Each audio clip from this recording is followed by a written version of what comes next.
하나님을 경외하며 경건하게 살았던 욥은 갑자기 불어닥친 고난 앞에서 끝까지 하나님을 신뢰하며 입술로 범죄하지 않았습니다. 자신을 위로하기 위해 찾아온 친구가 위로는 못 되어줄지언정 숨겨진 죄를 고백하라. 까닭없는 고난은 없다고 할 때에도 그는 인내하고 또 인내했습니다. 그러나 극심한 고난과 극한의 고통이 언제 끝날지 모르는 상황 속에서 마음의 괴로움과 아픔으로 인하여 불평의 말들이 쏟아지게 됩니다. 이제 더 이상 고통으로 인한 불평 때문에 자신의 입을 금하지 않겠다고 선언하는 겁니다. 욥은 자신에게 가해진 이 고난이 부당하다고 하나님께 항변하고 있습니다. 본문 12절에 자신이 바다나 바다의 괴물처럼 취급받고 있으며 하나님이 자신을 감시하고 있다고 토론합니다.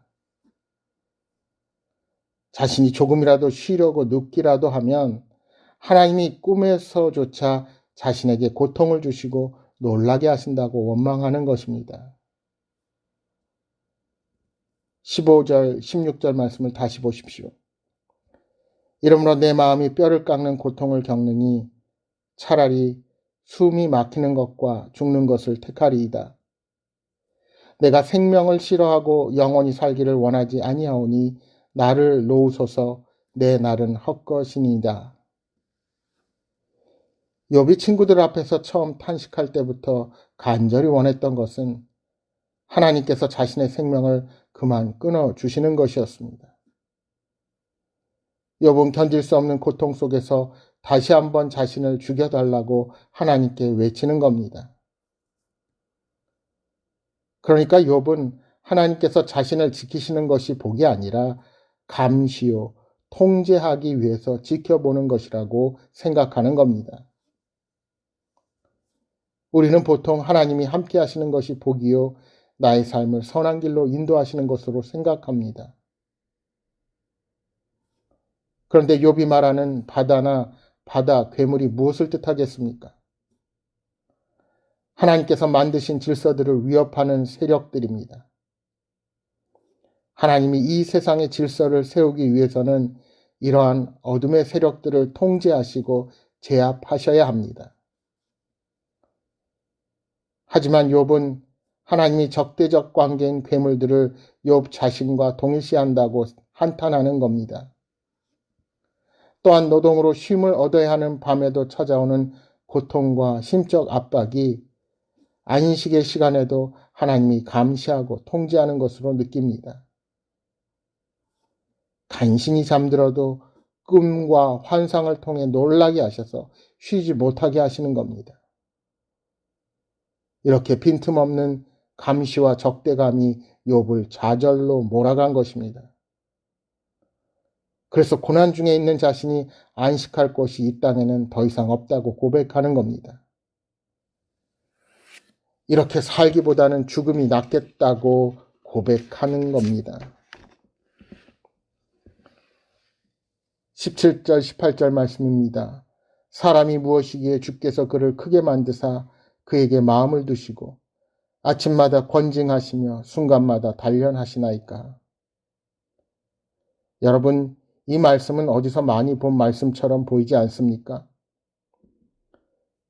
이 17절과 18절의 탄식은 시편 8장 4절의 말씀을 차용한 것처럼 보입니다. 하지만 욥의 고백은 8편의 의미를 완전히 반대로 뒤집어 말합니다.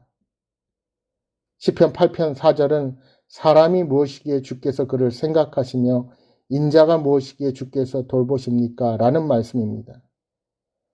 그러니까 하나님께서 사람을 돌보시기에 안식과 행복이 임했는데 이제는 하나님이 관심을 가져주시는 것 자체가 고통이고 불안이라는 겁니다. 말하자면 오히려 하나님이 떠나시고 관심을 두지 않으시는 것이 자신에게는 안식이고 구원이라는 것입니다.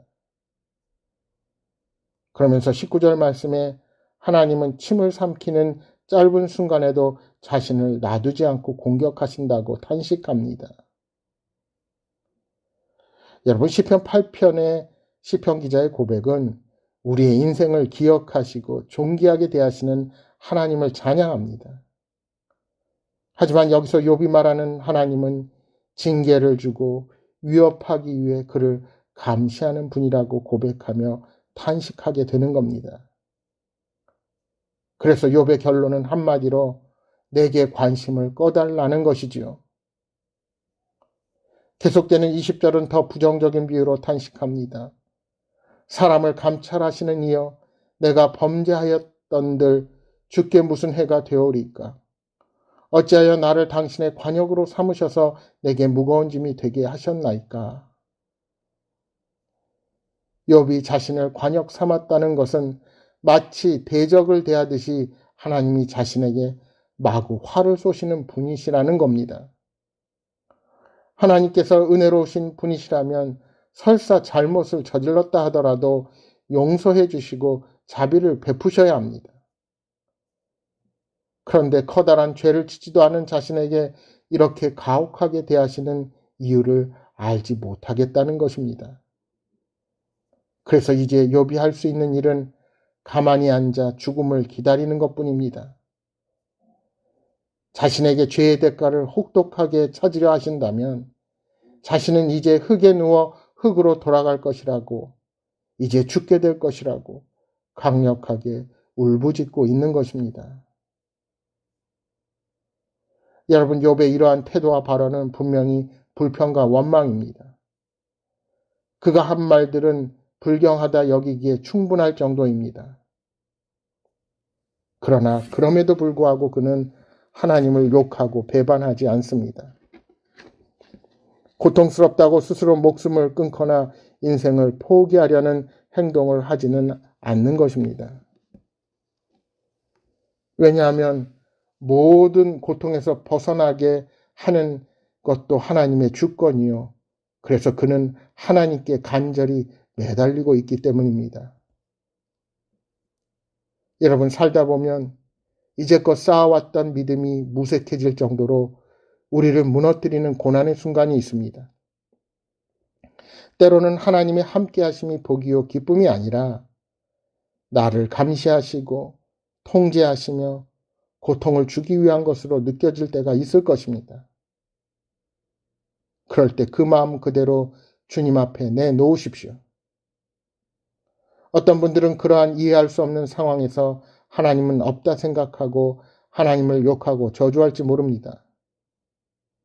그러나 이렇게 욥처럼 하나님의 주권, 하나님의 일하심을 신뢰한다면 불경스럽게 보이는 불평과 원망의 마음이라도 하나님 앞에 다 토로하고 울부짖으며 탄식할 수 있습니다. 지금의 상황이 도저히 이해가 가지 않습니다. 도대체 하나님은 나를 전혀 도와주시지 않고 괴로움만 주시는 분 같습니다. 그러나 그 순간에도 하나님을 경외하는 마음을 잊어버리면 안 됩니다. 하나님을 끝까지 신뢰하십시오. 꼭 죽을 것만 같은 절망적인 상황에서도 하나님은 우리를 놓지 않으시고 붙들고 계시는 분이십니다. 우리가 그 하나님을 의지하여 고난을 이기기를 소망합니다. 하나님께서 깨닫게 하실 때가 있고 회복할 때가 있는 것을 믿고 하나님만을 의지하시기 바랍니다. 그렇게 할 줄 아는 것이 믿음입니다. 그렇게 하는 것이 믿음으로 사는 것입니다. 시편 37편 23절 24절의 시편 기자는 이렇게 고백합니다. 여호와께서 사람의 걸음을 정하시고 그의 길을 기뻐하시나니 그는 넘어지나 아주 엎드러지지 아니함은 여호와께서 그의 손으로 붙드심이로다. 사랑하는 여러분, 아무리 고통으로 힘들고 모든 것을 포기하고픈 상황에서도 하나님은 택하신 당신의 자녀의 손을 한순간도 놓지 않으시고 인도하신다는 사실을 신뢰하시기 바랍니다. 오늘 하루도 우리 주님만을 의지하고 삶의 현장에서 함께 하시는 그 은혜와 사랑을 체험하며 살아가시기를 주님의 이름으로 축복합니다.